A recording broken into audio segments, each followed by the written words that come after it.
we'll get started. I'm Dan Moriarty. I was in the plenary session, so people know who I am, and I'll be moderating this breakout section. Thanks for coming on just peace ethic and its use in policy work, but we'll also hear about teaching it in schools and some different aspects of how this ethic can be helpful in all of us working on nonviolence. I mentioned a little bit about it earlier and about its application in the way I really think this is a key thing for all of us to be learning about, because it really does kind of connect all the different ways we can think about nonviolence and help us, kind of gives us a tool for thinking about them and understanding them, not only as connected to one another, but as really moving us towards sustainable peace, which is kind of part and parcel of nonviolence, but also the goal of nonviolence. And we have two people with us who are really helpful in understanding that. Eli McCarthy, PhD, who teaches at Georgetown University in the Justice and Peace Studies there. And he has worked since 2012 on federal policy with faith-based advocacy coalitions on peace building, foreign policy, immigration, environmental issues, et cetera. And he has a recent book, A Just Peace Ethic Primer, Building Sustainable Peace and Breaking Cycles of Violence. Came out last year, and that's an excellent source for reading more about this topic. He's the director and co-founder of the DC Peace Team, which offers trainings in nonviolent communication. Some of those are virtual for those of you around the country, and they do a lot of great work here in DC. And restorative justice, bystander intervention, along with providing unarmed civilian protection deployments at protests and vigils and different events around the city. And Katie Murphy has taught social justice and ethics for 28 years in Catholic schools. She's developed curriculum on Christian peacemaking and just peace for high school teachers, and she's a member of the Pax Christi Metro DC local group and region. And when we have talked about how complicated, how challenging it can be to get these ideas across, people always say, talk to Katie Murphy, because she has really worked on how to communicate these ideas in a way that is understandable and digestible and practical. And so we really have two of the leading thinkers on this, and I'm excited to have both of you here. So I'll give you a little bit of the agenda. We're going to hear a little bit about what the Just Peace ethic is and how it works, and then discuss some case studies, policy case studies. We're going to look at how Just Peace advocacy works, can be taught in schools or advocated for in schools. And then we're going to talk a little bit more about Just Peace and how it's applicable to advocacy more broadly. And we'll have questions for the panelists from you all, and comments, and hopefully a little bit of a discussion, the best we can with the technology, and then close after that. So first, I think it would just be helpful to hear a little bit from our panelists about what first kind of in your journey brought you to this appreciation for the Just Peace ethic and to work on this topic. So Eli, I'll ask you first. Well, thank you, Dan. It's good to be with you all. Thank you so much for being part of this community. You know, as I reflect back on kind of my journey, you know, I think some of the key moments was kind of as a youngster growing up in a family where there was conflict, which we usually have different types of conflict, but my parents eventually got divorced and there was different incidents that happened, but it really got me wondering about, like, you know, how do we make peace, and essentially how do we really care for each other and love each other? And I think that led to some studies in psychology, but eventually I spent some time in Haiti after my undergrad, and it was there that I really encountered, you know, kids playing with half blown up soccer balls and not having both shirts and shorts many times, and being with the orphans in Haiti and really starting to notice structural injustice and violence and asking questions about my life and my country's role and so forth. So when I came back, I spent some time in Boston doing a master's of theology, but it was right after that 9/11 kind of happened. And then a couple of years later, the Iraq War, and I was teaching at a Catholic high school, and some of us really wanted to like say more and organize and connect with the students about the problems with going to war. And we got a lot of resistance from some of the Catholic leadership in the school, and I just was really shocked and disappointed. So I wanted to learn more and went and did my studies at the doctoral level. And that kind of, opened up new learnings about nonviolence in terms of Gandhi and King and unarmed civilian protection, which I'd never heard about until my doctoral degree at this point. And since then, I've kind of been exploring this with lots of different folks. Thanks. That's great. Thank you, Eli. I think it's always enlightening to hear how personal experience has led to work, especially when the work is so far-reaching and academic. And it's really, I think you tie that academic work so well to lived experiences. Thanks. Katie, how about you? What brought you to this work and your leadership role in it? Sure. So I think that when I think back on like myself, there was one jarring experience my first year of college in 1985. I didn't know what I wanted to do with my life, but I knew that I wanted to travel. And so logically, I joined ROTC. And they had us one day, I was like marching around, chanting this and that. But this one day, they gave us an MX MR15. No, MR15, is that right? MR16, whatever the gun is, machine gun. But and it wasn't loaded or anything. And they wanted us to do this drill where we would go on our belly, through like a mud puddle. I was like, no problem, roll over.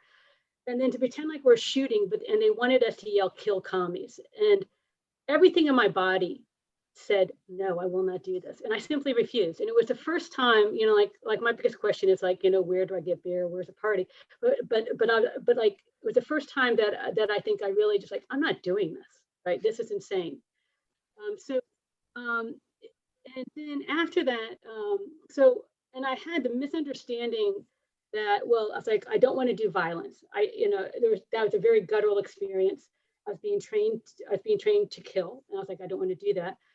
So I just like, well, then I got to be pacifist. But I understood pacifism to be a pacifist as pacifism, even though I'd begun at that period reading Gandhi and a little bit of Martin Luther King.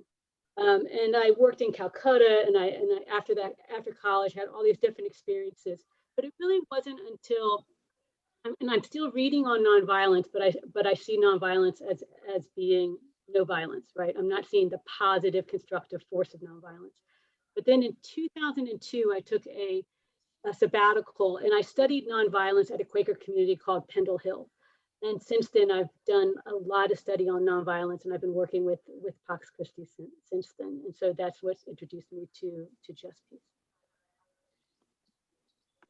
Yeah, it's worth always noting as the Catholic Nonviolence Initiative how much we have to learn and do learn from our brothers and sisters in the historic peace churches who've been exploring these issues for a lot longer in a lot of really helpful ways. The Mennonites and the Quakers and the Church of the Brethren and all these different churches that have this as part of their tradition, the way we hope it will be recognized more and more as part of ours.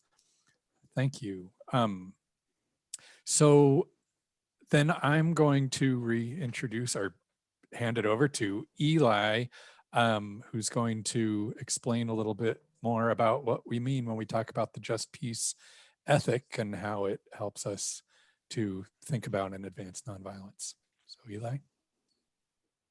Thank you, Dan. So I'm going to share a little bit of context for how this ethic has been developing recently, and then dive into some of the specific components. And I'll put a link in the chat box so you can have have a document that has those.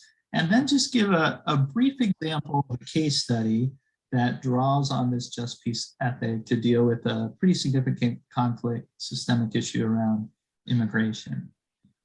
And then we'll have a chance to jump into an exercise that you'll be invited to reflect on. So the just peace ethic has arisen most recently from encountering the voices of Catholics living in violent conflict in the 2016 Vatican Conference particularly, and then over the past 5 years or so. These are voices from people in Colombia, in Iraq, South Sudan, the Congo, the Philippines, and so forth. So as one example, at the 2016 Vatican Conference with Pax Christi International on Nonviolence and Just Peace, Sister Nazik Mahdi from Iraq said, "War is the mother of ignorance, isolation, and poverty. I say this as a daughter of war.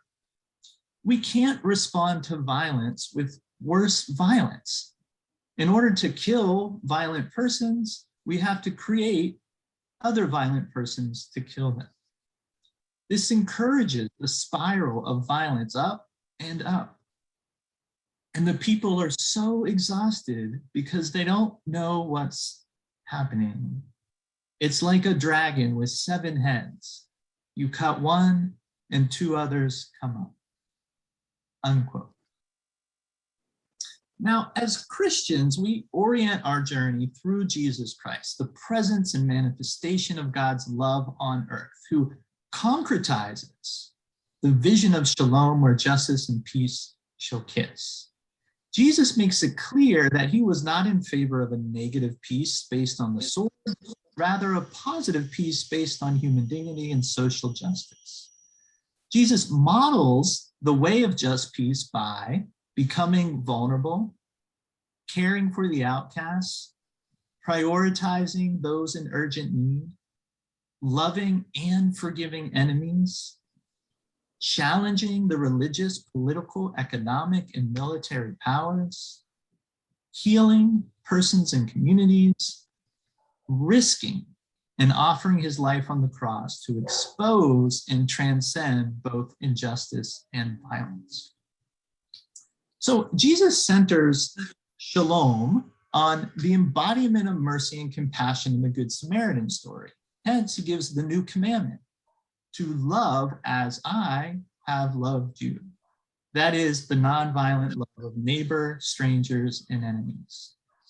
So with Jesus's focus on healing and reconciliation, even with enemies, we have been increasingly learning that the kind of justice Christ leans us toward is restorative and transformative justice. That is, a focus on the wounds to relationships and how to heal those wounds.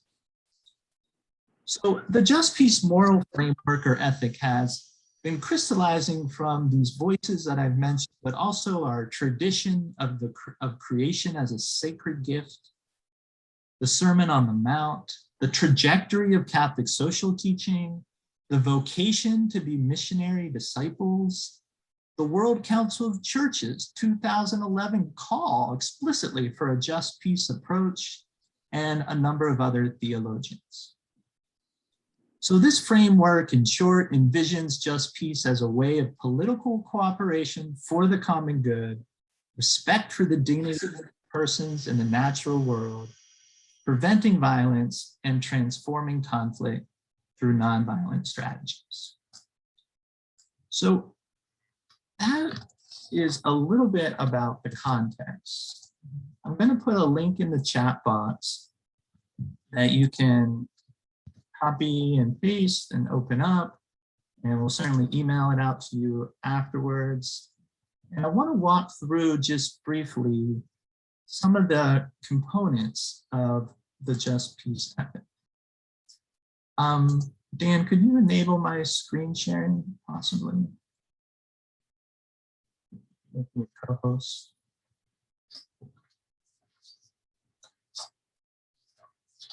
You should be a co-host. Let's see.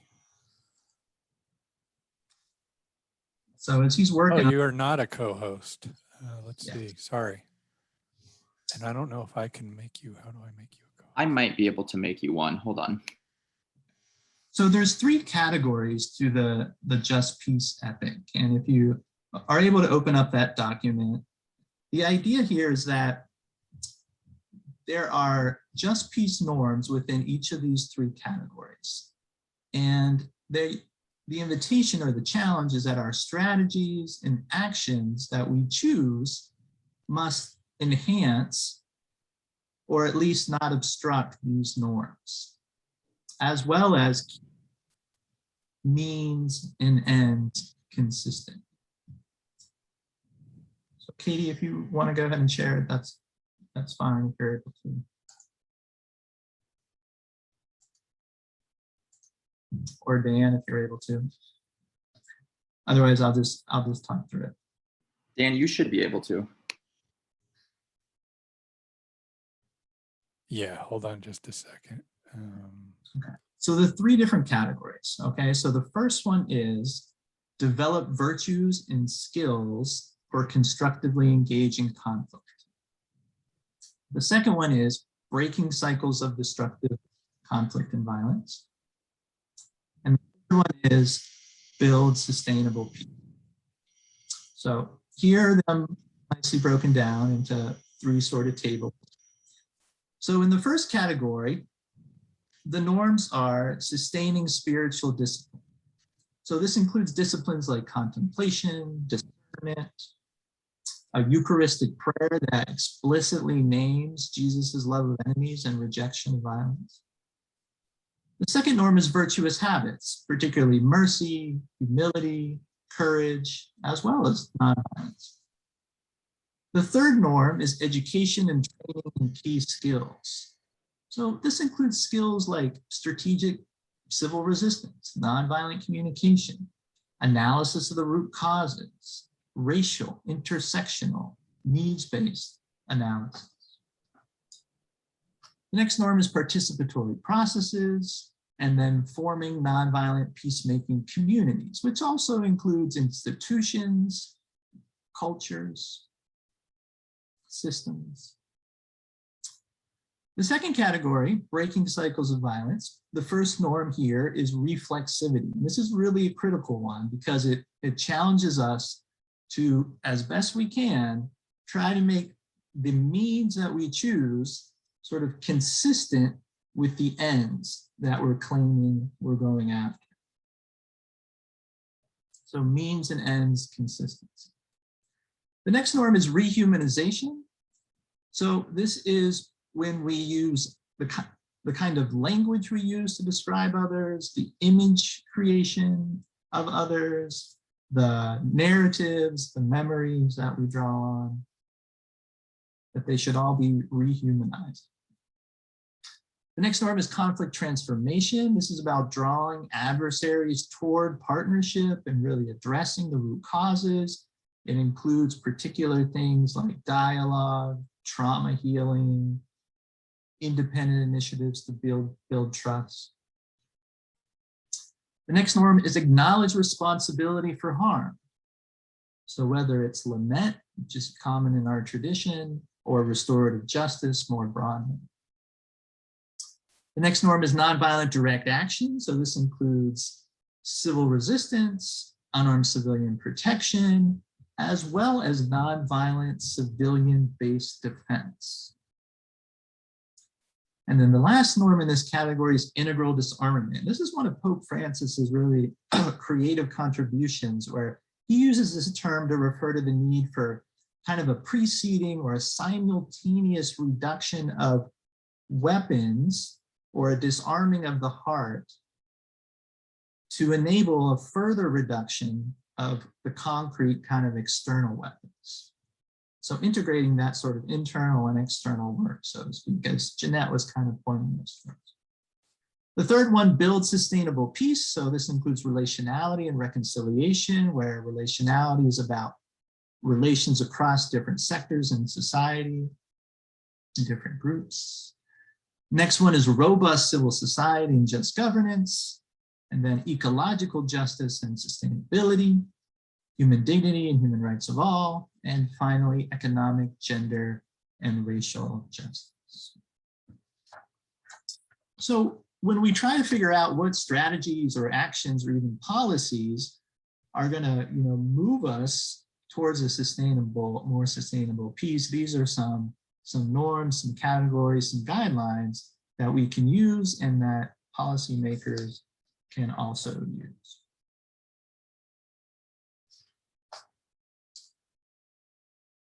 All right, I'm gonna put one more link here in the chat box before I go into the case study.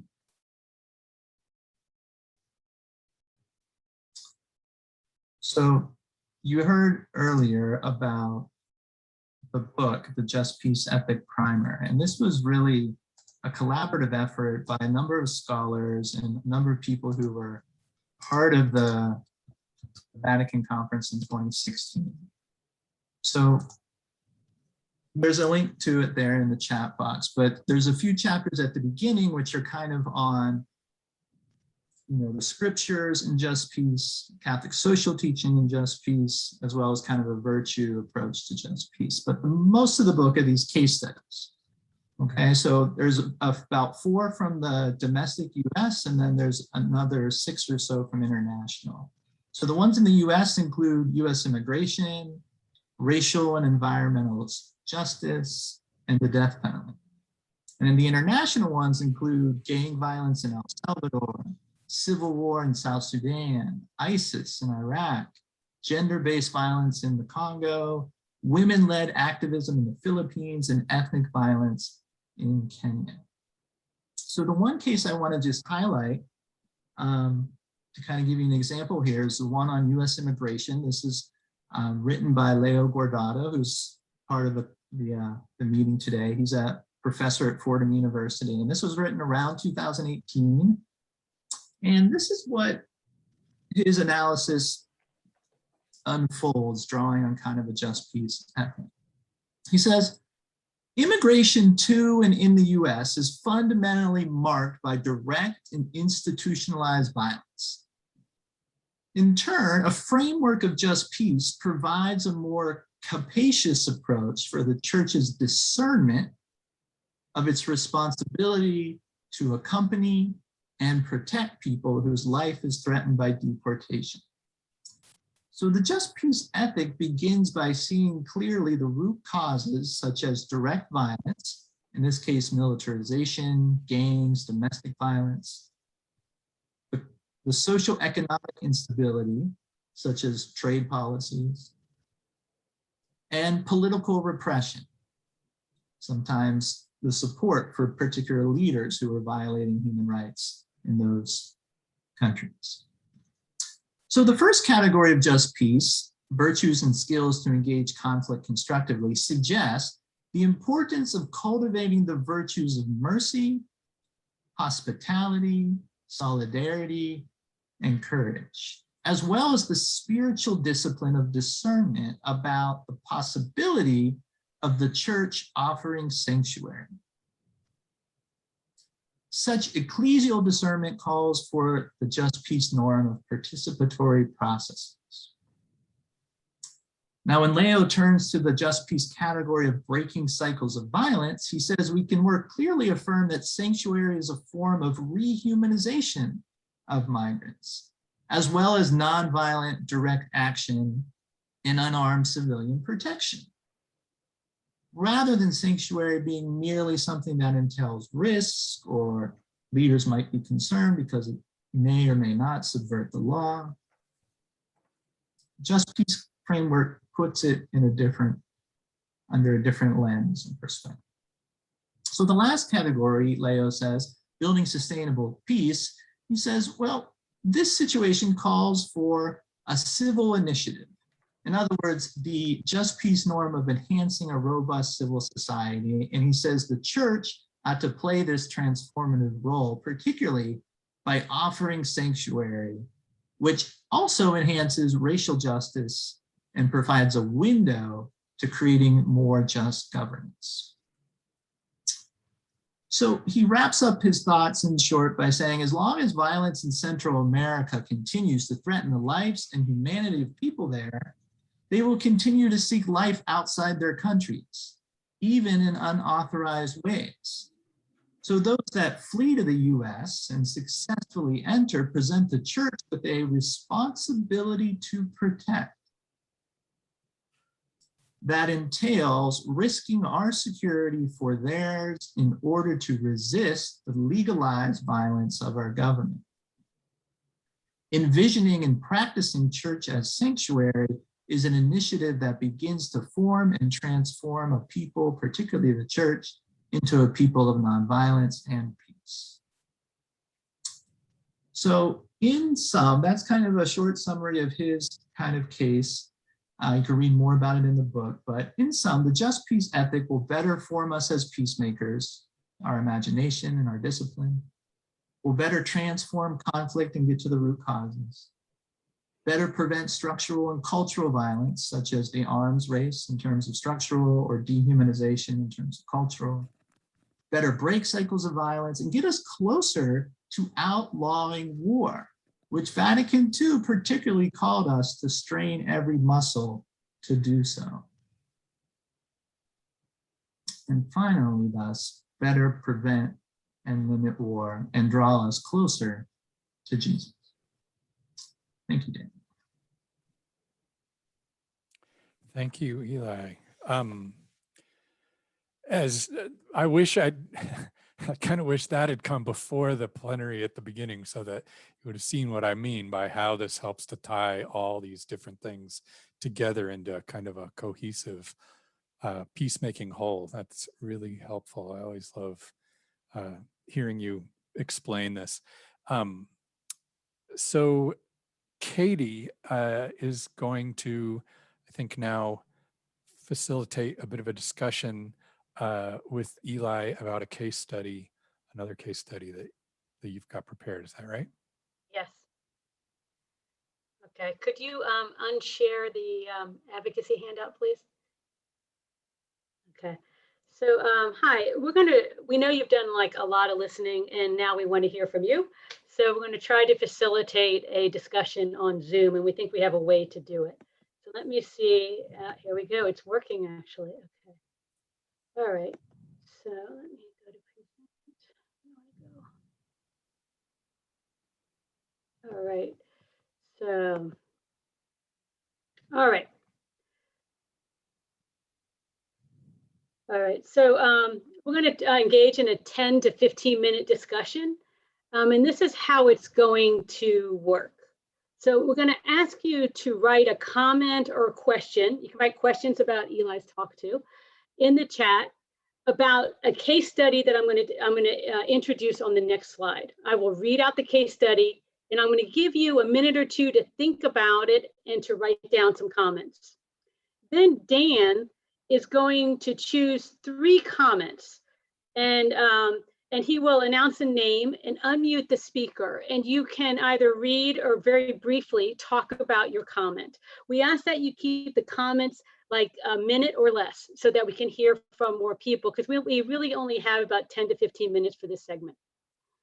We will listen to all 3 comments, and then the panelists, basically Eli, will speak and comment on them. Now, if you have a comment or question but prefer not to speak, please write, "I don't want to speak," and Dan will read out your comment or question for you. So in brief, you're going to write a comment on a case study, think about it, write a comment.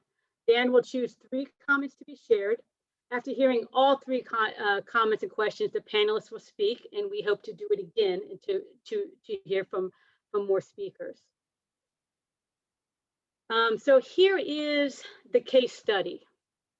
The question is broad, so we really think that everybody can add to this discussion, and we hope that you will. Okay, here it goes. In the United States, we struggle with a criminal justice system that has produced mass incarceration, the domination of retributive justice models, police violence, and considerable harm of persons who are Black, Indigenous, and people of color. If you were to draw on a just peace ethic, what categories and norms would you utilize? What types of policies would you suggest? So I'm going to give you 2 minutes to think about this. I'm going to ask you that you write a comment in the chat, and then 3 comments will be chosen and shared, and then we will begin this discussion. But before I do that, I just want to ask real quickly, Eli or Dan, do you have any clarifying instructions for this to add? Yeah, let me just say briefly, don't get too caught up in the categories, as if some of these norms can overlap and do different things, right? So don't feel like you just have to pick one category and one particular norm and you're only dealing with that. So for example, some of the norms can impact sustainable peace, but might not be directly in that section. So just a clarification on that. Sure. And if you find that when you try to do this, you find that you find the just peace ethic confusing, ask a question about the just peace ethic. Okay. So you can write a comment or a question. So what I would like to do now is to give a like a minute for people to write comments, and then we will then Dan will choose some comments for us to discuss.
I'm just giving people a little bit more time.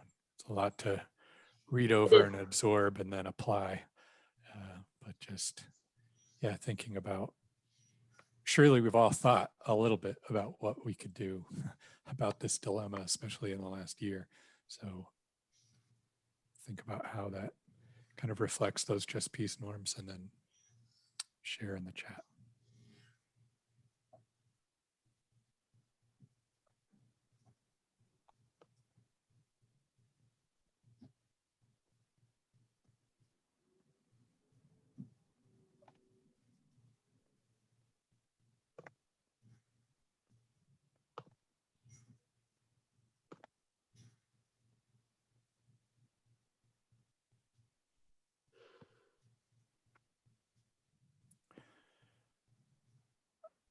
Okay. Well, we've got a few here. So let's see. Whoops. Everything just moved. So I'm going to try to get a little bit of a gender balance. They've got, well, and we can come back to people. But let's see. Whoops. One of the hardest things in Zoom is scrolling in the chat. It's so fast, and I always go right back to the very top. Let's see. So I am going to unmute Linda, or ask to unmute. I guess, so yeah, I guess I can't unmute. I can mute people, but I can't unmute them, but I can ask them to. I'm figuring this out as we go. Linda, and then Peter, and all right, Lauren, sorry, Peters, and Luann. Where are you in my little list of people there? So Linda, you had a comment there. Can start with you. Yes, I think in just peace ethic, the very first point always needs to be hearing from voices of people most impacted.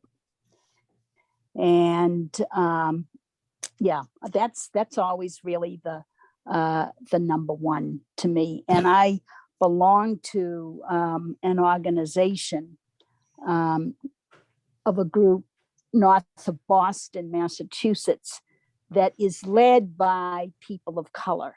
And that's the process that all of us are always engaged in. It always starts with listening to the voices of people most impacted. So I just wanted to make that point. Thank you. Thank you. Eli, would you like to respond one at a time to these? Yeah, that'd be great. Yeah, it's an excellent point, Linda. It's definitely a best practice for social justice and movement work. In terms of the ethic, I think the norm of participatory processes, if you dive into that, Yeah.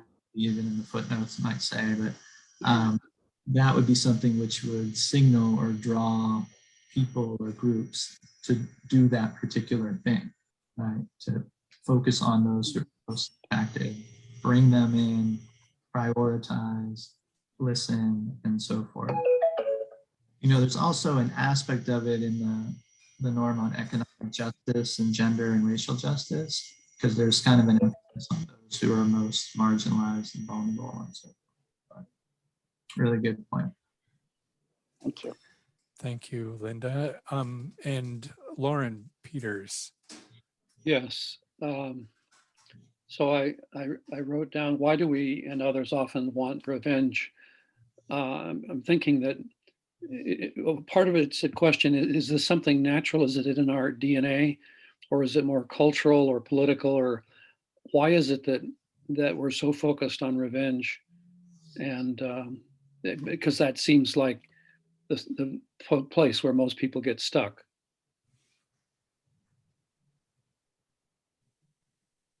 That's all I was going to say. Thank you. Yeah, it's a really great point. I mean, it just points to the importance of the habits that we develop, right? Our habits can be vicious, like revenge, or they can be virtuous. So being attentive to how do we actually have policies and actions that develop virtuous habits is really critical. And the culture, right? That would be the forming nonviolent peacemaking communities and culture would try to address that particular habit of revenge. And it's interesting, in the criminal justice system, you know, I don't know how many times I've heard people say, you know, a long-term prison sentence or solitary confinement, you know, it's about trying to change the person. You know, they claim it's a way to change behavior. So some people have even a hard time naming what seems pretty clearly to be vengeful and to kind of slide into the side of the spectrum that would be, you know, about increasing suffering for somebody else. Many still have a hard time even describing that as revenge.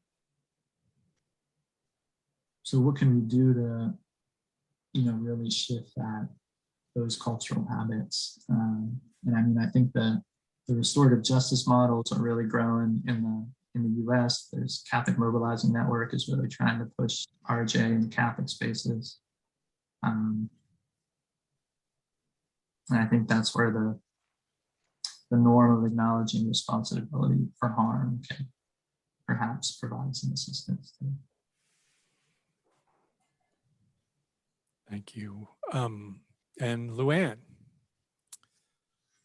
Well, last night, my husband and I watched the film, The Mauritanian. And in that film, it sort of reminded me of the type of violence that's committed against a person that just demeans them and makes them appear as if they're an animal. The recent attacks on Black men reminds me of restraining an animal. Being in a rodeo and tying up a calf. And as a physician, cutting off the blood supply to the brain. Gosh, I mean, so the question, you know, that hits me immediately is that rehumanizing the people that police are supposedly trying to protect as a body is really important. It may come from initially talking about people with epithets, but then it goes downhill and treats people as if they are not human. And the second thing I think is much more difficult, acknowledging the responsibility of what you've been doing.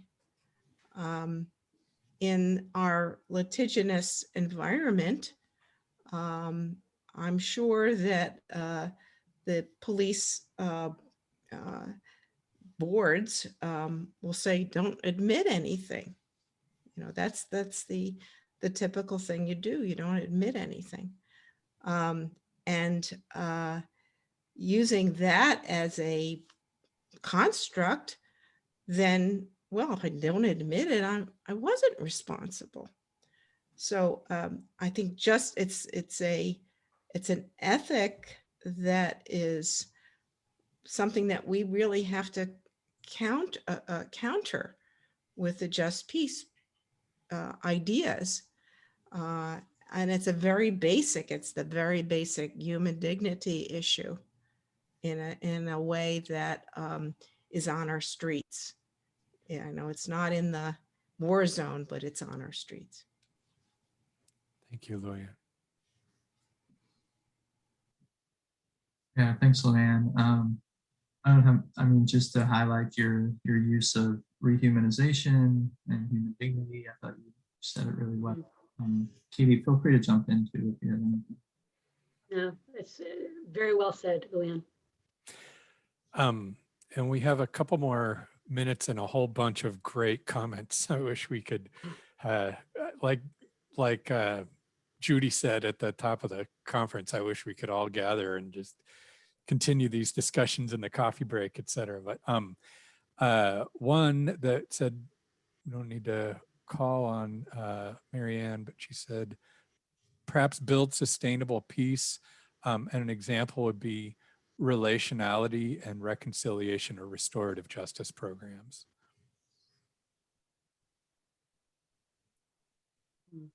And maybe we have time for just one more. The next one in line was Malachi.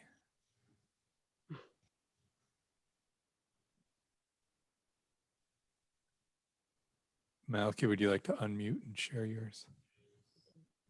Oh, I didn't see. He also said, I don't need to speak. Sorry about that. I only read the top part. I'll read that. I think policies based on category 3 could be developed for a peace ethic in society regarding this issue of the criminal justice system. Initial policies should be directed at the children first. Yeah.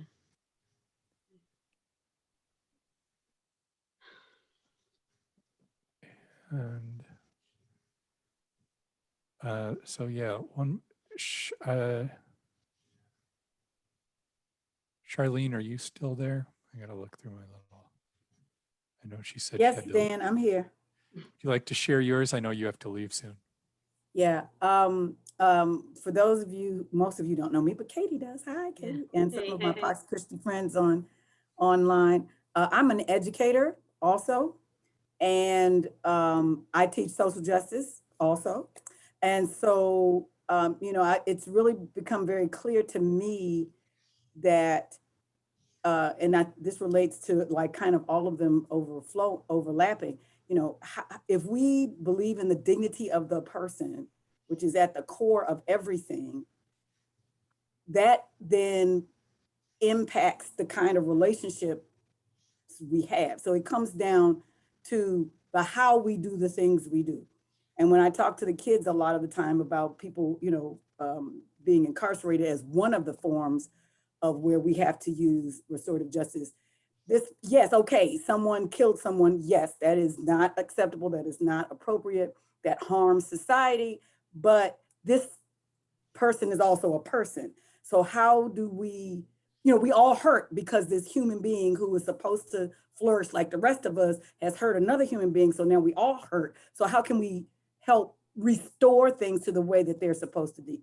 God doesn't want people killing people. And treating people like trash makes people be trash, you know, and so that's a kind of a basic way to approach it, but that's where I try to get to the kids. And then that translates to how do you relate to your classmate? How do you relate to yourself? How do you relate to your parents? You know, all those day-to-day quick little things that they don't think has anything to do with it, to then make the connection. So I agree with Malachi, I think it was Malachi's point that you read, Dan, about the children, or someone else said about children, but it's a both and. Adults need that reinforcement as well. So, you know, focusing on the dignity of human beings says, well, I don't really want to hurt you because I wouldn't want you doing that to me or somebody else doing that to me. I like me, I like you, I love, hey, let's keep it so we can all do well. So that's all I gotta say. Thank you, Charlene. Yeah, I think a really good point there about, you know, if we treat people like trash, we become trash, right? It's another way of talking about the means that we choose are the seeds to the end that we create, right? In this case, if I use the means of treating somebody like trash, I enter into that same kind of dynamic, that same kind of energy. I become that kind of person. Dan, I saw about policing. I wonder if I could say something quick, and I don't know if you want to move on after that. Yeah, no, that's good. Yeah, because there were a lot of really good comments, so jump to it. Trying to find which one it was. The policing discussion is just really, really critical and, you know, really fascinating, I think, for Catholics in this space. But I want to read a quote to you written by someone who was reflecting after the George Floyd murder. And this is in the midst of the debate of, you know, what do we do with the policing institution? And this is what these two people said about the Minneapolis Police Department. They said, quote, "More training or diversity among police officers won't end police brutality, nor will firing or charging individual officers. Look at the Minneapolis Police Department, which is held up as a model of progressive police reform. The department offers procedural justice, as well as trainings for implicit bias, mindfulness, de-escalation. It embraces community policing, officer diversity, bans warrior-style policing, uses body cameras, implemented an early intervention system to identify problematic officers, receives training around mental health crisis intervention, and practices, quote, reconciliation efforts in communities of color." And that was the police department where George Floyd was brutally murdered. So I think you can get a sense of what they're suggesting there in terms of the depth and the radical kind of transformation that we're invited to as a society, and particularly as Catholics, to be part of reimagining and creating something new. So I put a link to an article about this from sort of a Catholic perspective. You can read a little bit more about it if you'd like. But there are a lot of alternative community protection groups and programs that are happening all around the country. San Francisco has a really good model where they have a van that gets called for certain situations where they have a paramedic, a mental health person, a social worker all in the van, and they respond together to these different types of crisis. So we can build things like that, scale it up, as well as using civilians to do community protection in our neighborhoods and at events. And so forth. So I'll leave it at there. I know you guys. Thank you. Yeah, and yeah, and talking about kind of the breadth of things that have to be involved in addressing these problems, I think it was really helpful that Malachi and Charlene both mentioned children and schools. After we made this policymaker tool that we'll be launching soon at a global level, Eli and myself and some others convened a group of advocacy people, Pax Christi people here in the US who've been working on the Catholic Nonviolence Initiative. And one of the first things that we talked about in terms of advocacy here was schools and the ways that school discipline parallels all the problems in our criminal justice system. So it's practicing this in schools, but also teaching it in schools. So that's my clever segue to Katie, who's going to talk to us a little bit about justice and peace advocacy in schools. First, I wanted to ask, is there anybody besides Charlene who works in a school in this group right here? Carol, you look very familiar. I think we've crossed paths before. David, do you also? Is there anybody who does parish work, like does ministry in a parish? Okay. I think my comments will kind of relate more within that realm. I made a little PowerPoint being the teacher that I am. So let me escape this. Here. Let me find the right. Okay, so here. All right. So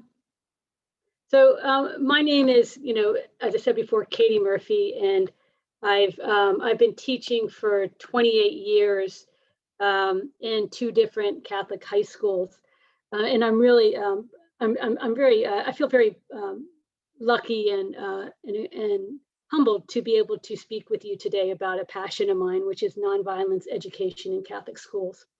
So today I would like to briefly kind of hit 4 agenda points. One is a blind spot that I think is in Catholic education. The second is to just briefly talk about a curriculum that I'm working on Just Peace for high schools. And third is to ask you to imagine if the Just Peace ethic were really applied in schools. And finally is to offer one small suggestion for Just Peace advocacy. So first, I think that nonviolence is a blind spot in Catholic education. Students are told to be nonviolent, but they're not taught how to be nonviolent. Nonviolence is not included in textbooks or as learning objectives, and it is not explicitly taught. Just Peace is not even a term recognized by most school teachers, much less included in a curriculum. So let me give you a couple of specific examples from religion textbooks. So on the left are 2 slides from resources from Ave Maria Press about a sacred scripture textbook. This is a resource taken directly off their webpage. The word nonviolent is not used in the description of Jesus or the kingdom of God. And this is just one text, but it's very common. Nonviolence is not taught as a core gospel value. And this is not only in high schools. A few years ago, I attended a convention for colleges and I went to a workshop on the Just Jesus by a well-known theologian whom I really respect. And he cited 4 core gospel texts: the Sermon on the Mount, the Judgment of Nations, the parable of Lazarus and the rich man, and the Good Samaritan. Then he proceeded to list characteristics of the kingdom of God. He did not include nonviolence as a characteristic. We had a back and forth. And in the end, he added nonviolence to his list. But most definitely, nonviolence is central to the identity of Jesus and the kingdom of God. Why isn't it included? When I ask a young person, what is the church's teaching on war and peace? They say just war. And why is it? Well, it's because that's what they're taught. The textbook on the right, Catholic Ethics in Today's World, is used by both colleges and high schools for social ethics or social justice. Chapter 7 is entitled Just War. And this is typical for many texts. The discussion on Catholic peacemaking is framed around just war.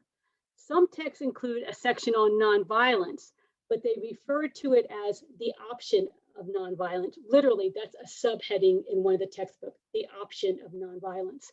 And they equate nonviolence with pacifism. I have yet to find a high school text that includes the phrase just peace. So I advocate for nonviolence and just peace education. I wrote a curriculum on Christian peacemaking in 2012, which is essentially interpersonal nonviolence skills, and that's available on the Nonviolence Just Peace webpage. This summer, I'm working on a Just Peace curriculum. I'm framing the curriculum around Pope Francis's 2017 peace message, Nonviolence, a New Style of Politics for Peace. In the first chapter of the curriculum, I focus on gospel nonviolence, which the Pope refers to as the radical positive approach of the peace building of Jesus. We study the Sermon on the Mount, Jesus's strategic, creative, and practicable nonviolent teachings to show that nonviolence is core to discipleship. In the second chapter, we investigate active nonviolent resistance. Rather than teaching nonviolence as merely a no to violence, we look at nonviolence as the positive application of power to fight for justice and to protect the vulnerable. We briefly look at the teachings of Gandhi, Martin Luther King, and Gene Sharp. The main goal of this unit is to demonstrate that active nonviolent resistance is powerful and effective. Once students see the power of nonviolent resistance, they are open to consider the vision of just peace. The third part of the Just Peace curriculum traces the history of Catholic social teaching on war and peace, starting with the pacifism of the early church up to modern teaching. Basically, since Vatican II, the church has decried violence and war. What Pope Francis is doing now is recentering the church on gospel nonviolence and positive peace building, thus moving the church to a just peace ethic. The final part of the curriculum is a discussion of the just peace ethic. In the past, I made the mistake of teaching just peace in opposition to the just war theory. Now I frame just peace as a holistic approach of positive peace building.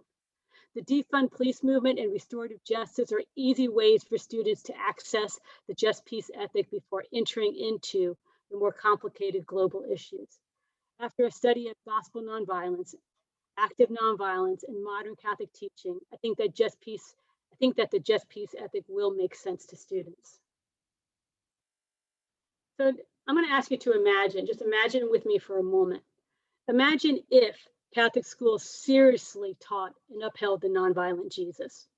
Imagine if high school and universities taught just peace rather than just war. Imagine if textbooks explicitly included nonviolence as a characteristic of the kingdom of God and included a chapter on the just peace ethic. Imagine if the virtue of nonviolence was taught and held up on par with the virtues of honesty or chastity. But imagine even larger, if discussions in other disciplines were framed by the just peace ethic, if we evaluated history and literature through this lens, and even science, like a Catholic CJPT, the critical just peace theory. In my estimation, this would be a radical reorientation of Catholic schools towards the Gospels.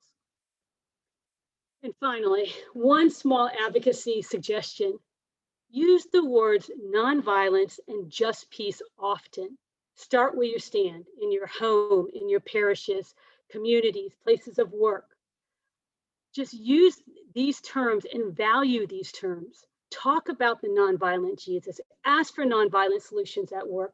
Ask for your schools and parishes to teach the just peace ethic. That in itself is a small but significant advocacy. Thank you.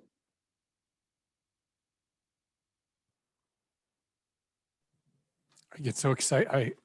They said when at the beginning that they think only people from the US are in the conference, but I'm just hoping Pope Francis found it in his schedule today to sneak in with a fake name and heard that, because really imagine it. It's pretty exciting.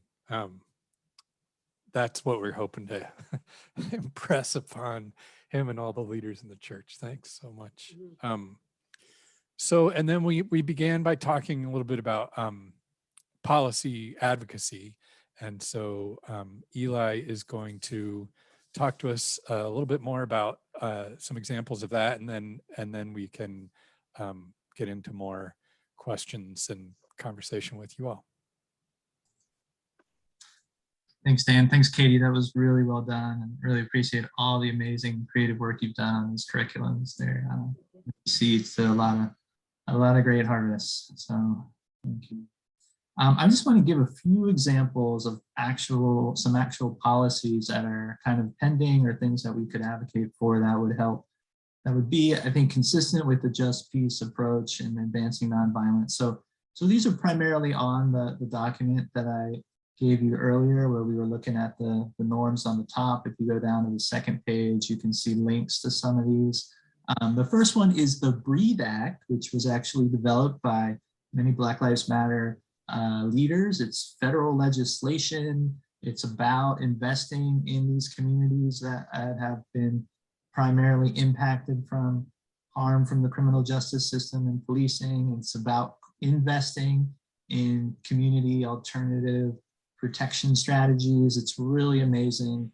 You can also, advocate for these kind of things at your local government to kind of put these types of policies in place. There's another link there to the alternative, it's called the Alternative Security Brief. It was created by members of the Shanti Sena Network, which is a network of organizations in the US and Canada that offer unarmed civilian protection services. So you heard Nonviolent Peace Force, Cure Violence, Christian Peacemaker Teams, DC Peace Team, and so forth. So that brief has a lot of examples of different cities and what they've been doing to kind of explore these types of alternative practices.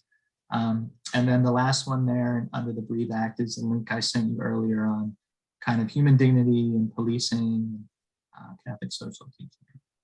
The second type of kind of policy advocacy work, which I think is really critical, is the national security strategies. These come out every few years, particularly when we get a new president, and it really maps out, what their priorities are, what they see as the biggest threats, what their main sort of approaches or practices are going to be. And if we can start advocating to get some of these just peace categories and norms and language into those security strategies, it can be a critical way to sort of shift the paradigm that our leaders are working with.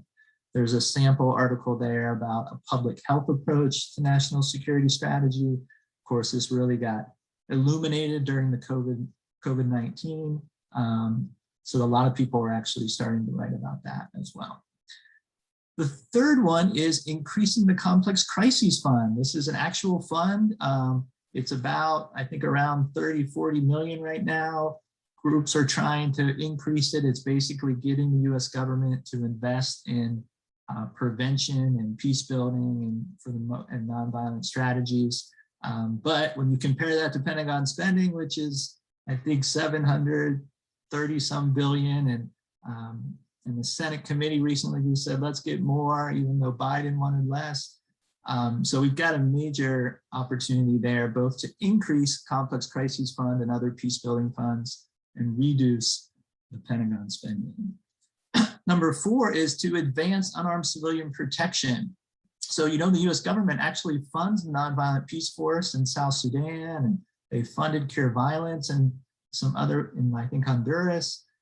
So they are investing. It's very small compared to some of these other, like the Pentagon, but we've got traction and we just need more advocacy. We need more Catholics and Catholic organizations prioritizing that, and particularly to try to move us more towards that than to leaning on armed peacekeepers, which you probably all know still continue a pattern of pretty horrendous kind of sexual assault and sexual violence in the various deployments they've been in around the world.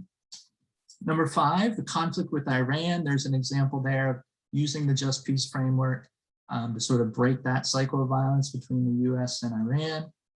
Number 6 is restorative justice practices, such as truth and reconciliation commissions. There's a bill called HR 40, which is kind of working in that direction on the racial justice issue here in the US. And there's a number of groups that are starting to develop those types of practices. So that could be another key advocacy point. And then the last couple ones are, climate change is certainly key to sustainable peace. You'll be hearing more and more about Laudato Si and nonviolence. Envisioning a Green New Deal, it could be one particular example that manifests that in terms of just peace. And then peace education, making it a requirement in schools. We have a Department of Education that could set a requirement, an expectation for our public schools to have peace education. And certainly we've got Catholic schools, as Katie said, that have some room to grow in terms of educating about nonviolence and peace. So those are some examples of sort of advocacy work that we can do in terms of advancing just peace and nonviolence.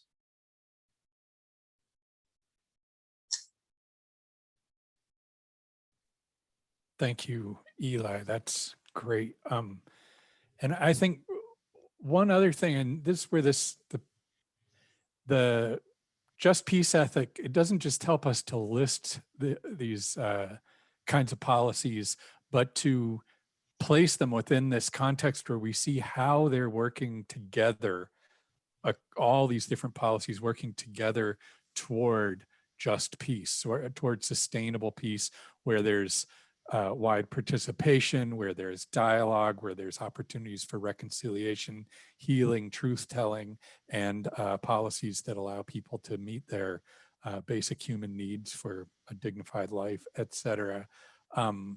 So one I think I found really interesting this year was after the attack on the Capitol, to hear a lot of the Congress people talking about about democracy and what happens in the Capitol being an example of nonviolence.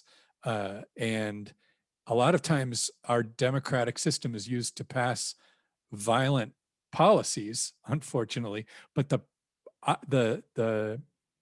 democratic process for arriving at those policies itself should be the beginning of nonviolence. But it's only really nonviolent when it isn't exclusionary.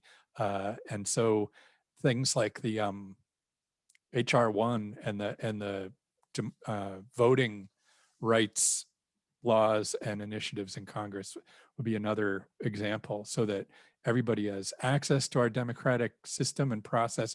All voices are included, to get money out of politics, so it's not just the voices of the rich, to stop voter suppression laws that exclude people of color, especially.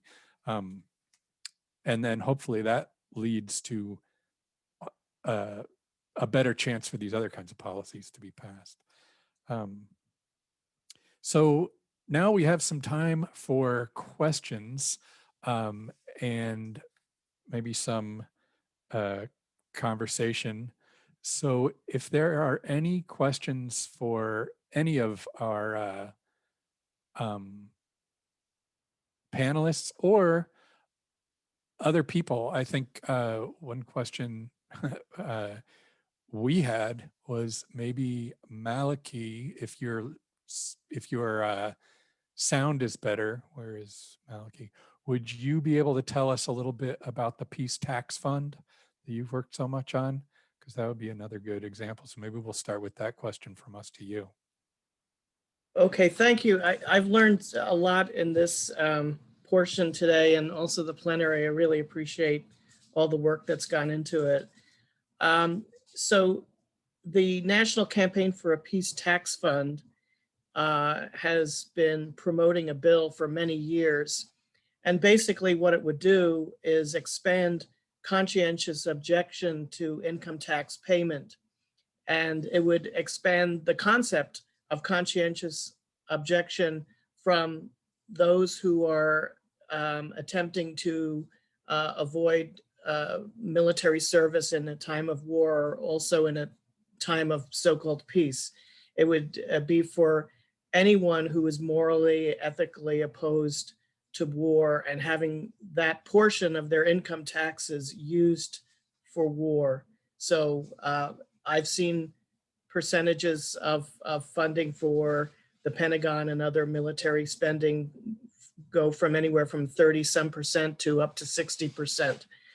And we all know that a lot of our tax money is used for war. So HR 4529, which was introduced last week by Representative Jim McGovern of Massachusetts, who's also a Catholic, picked up the work of the late John Lewis of Georgia, who passed away last year. He was one of our sponsors for many years. So it's HR 4529.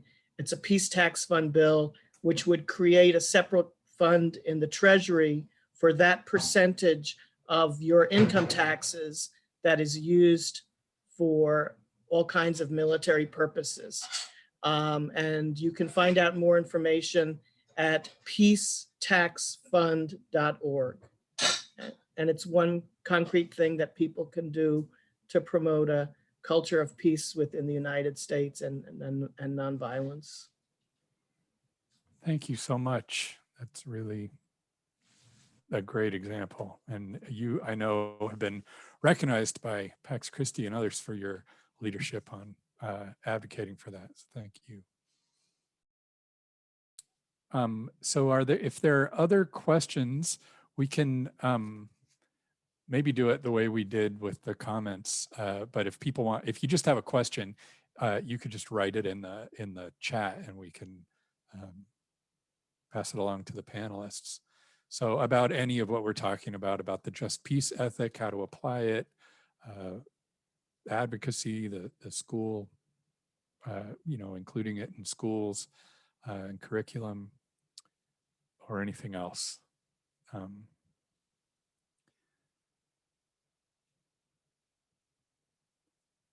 have one question here in the schools. Is there resistance to teaching peace? There you mentioned that they don't mention nonviolence, but do you have to use words like conflict resolution or team building to get students, administrators, and parents to buy into peace education? Well, peace education, even in I have a Catholic textbook behind me on the unit on peace. They have all these military people who are in the military. Sometimes our military is seen as peace building. So I'm pretty specific in how I talk about nonviolent peace building, right? But yeah, some schools do have like a peace studies, but a lot of time peace studies can take a strong leaning to use of military force, right? And so I think just peace is a little bit different in that it takes a really strong leaning to nonviolence, right? And so that's one thing.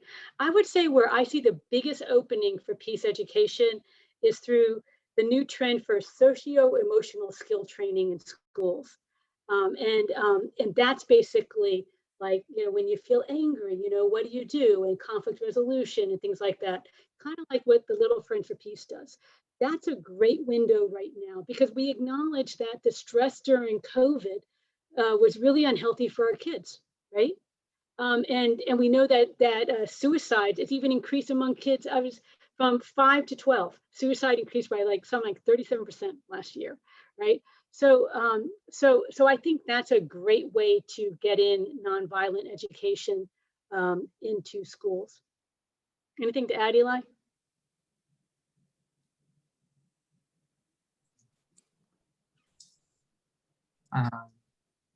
No, I don't think so. I think it's a really good question. And, I think it's part of being attentive to who our audience is, like who we're talking to, and trying to explain the terms that we use. The thing I've found that a lot of high school and college groups seem to be interested in is thinking about bystander intervention as a really critical nonviolent skill, because of all the different situations they're encountering, either at school or at events or at parties or something. Yeah, and I would add that that's on the high school level too. The bystander intervention, people do welcome that. I think too that there's two things. I like the way you, Katie, talked about all the ways and the different areas in which this could be included in curriculum, because it it would be great for people to include peace studies and courses on nonviolence, but it should be included in religion class in Catholic schools, and social studies, and literature, and all that, different areas that you mentioned. And I think too, you really, that's a great example of something that we've talked about so much in the Catholic Nonviolence Initiative, that even when we're talking about the hope for an encyclical, is that it's not enough to talk about peace. It's nonviolence brings a whole different dimension and dynamic to conversations about peace, and kind of makes it practicable and integral in a way that just talking about peace doesn't capture. So I think, just to echo your suggestion, that we use those words, just peace and nonviolence, wherever we can. Just keep using them until people get used to making that connection. Yeah, just like a funny kind of like an aside story is that when I teach, and I do this kind of at least 4 or 5 times a year, and we're discussing a ethical problem.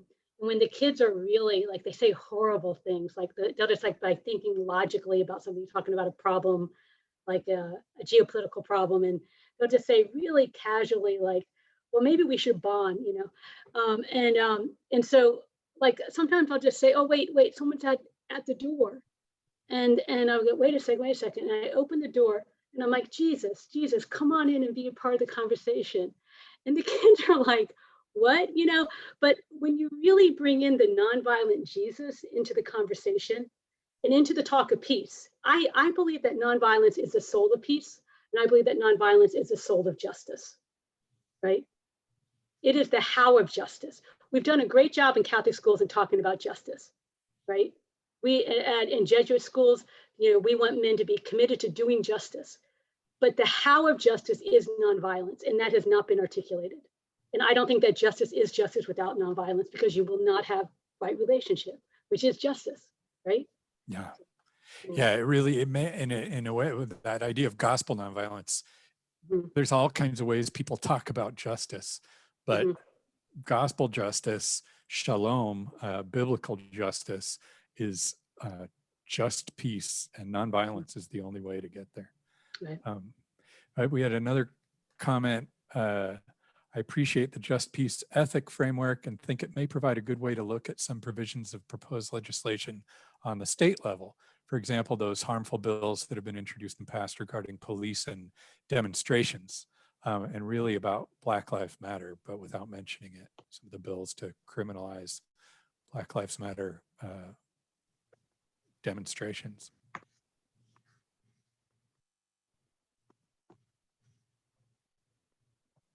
We also had a question, what textbooks do you use for your Just Peace curriculum, or are they still being developed? So I honestly rely heavily on Eli McCarthy. So, I mean, my class is a footnote of Eli McCarthy, but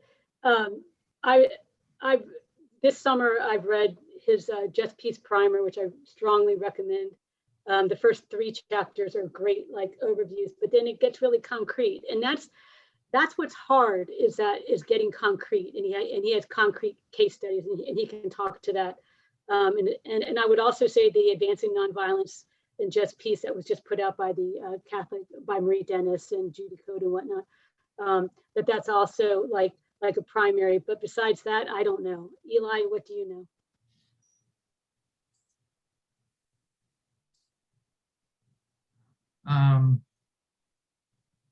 Yeah, I mean, I think, some of the articles that were linked to in your handout could possibly be useful. I'd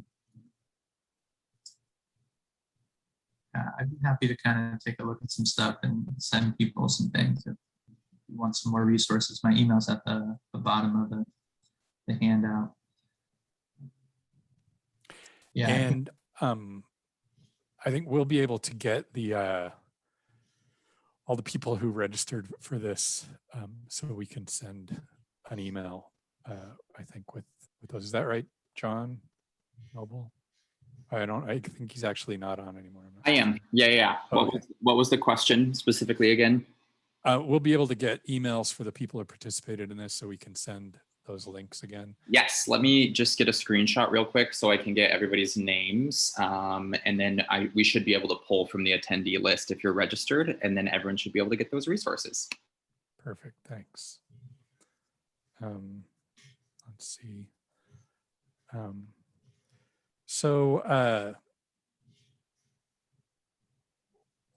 If there are no more questions right now, one other thing that we had talked about was just leaving you with a few concrete action steps that everybody can take to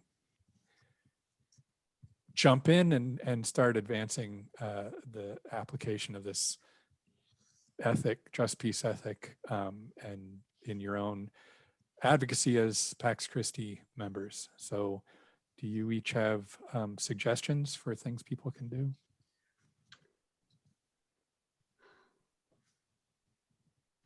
Katie and Eli. Sure.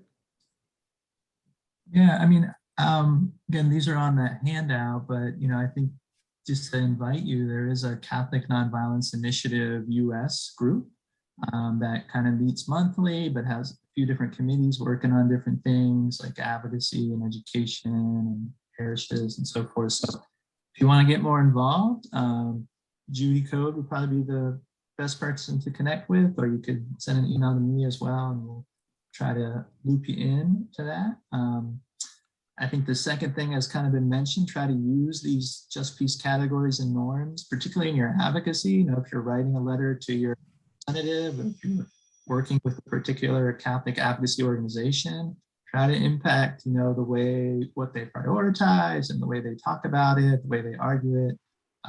Particularly larger ones like the bishops and the Jesuits and network, they have some room to grow in some of these areas, and we could have a lot of impact on that if we kind of really focus. And then the last one is just think about an event on just peace at your diocese or parish or school or your Pax Christi region. We can continue to refine and learn from each other, as we kind of grow together. Thank you. I guess for me, it's just to use the words nonviolence and just peace, and to value them also, and that people can feel that you value them. And I will say, as somebody who tries to do that in my job every day, and I'm part of the group that's trying to get the church to do it, it can feel like you're just shoehorning it in because it's so uncommon for people to use it, that I sometimes feel like, I'm editing my colleagues' action alerts and I'm sticking nonviolence in, and I feel like it's just my pet issue that I'm putting in, but no, it's not. It really is the way to think about all of these things in a way that is more gospel centered.